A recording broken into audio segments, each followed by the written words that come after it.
साथ में और क्या इसका नाम है? हे घड्याळ मी आजही हातात घातलेलं आहे, जे कालपासून तुम्ही दाखवतात आहे. कुठलाही ब्रँड बीड मला काही माहीत नाहीये. मला फक्त एवढंच माहिती आहे, हातामध्ये घड्याळ घालायचं. कुठल्याही घड्याळामध्ये, साडीमध्ये, कुठल्या शोभेच्या गोष्टीमध्ये मला काहीही इंटरेस्ट नाहीये. मला एवढंच कळतंय, मला फक्त मुंबईकरांची सेवा करायची आहे.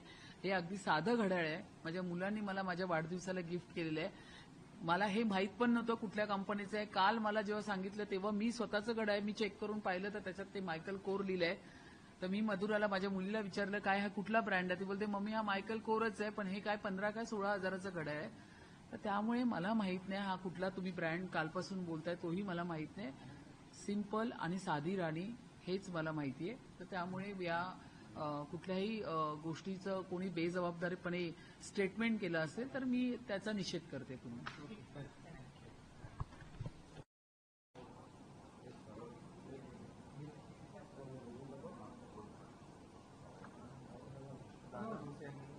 विधानसभेत जे आहे ते संपूर्ण मराठी शाळांमध्ये मराठी भाषाच वापरली पाहिजे असं देखील आहे, तिथे शाळांची मान्यता रद्द करण्यात. सन्माननीय दादा भुसे यांनी जो विषय मांडलाय की तो बरोबर आहे. एकतर प्रत्येक शाळांमध्ये मराठी हा विषय असलाच पाहिजे.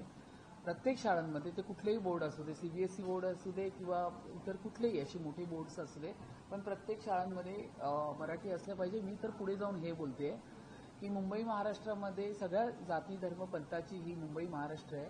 सगळ्यांचं स्वागत आहे या ठिकाणी.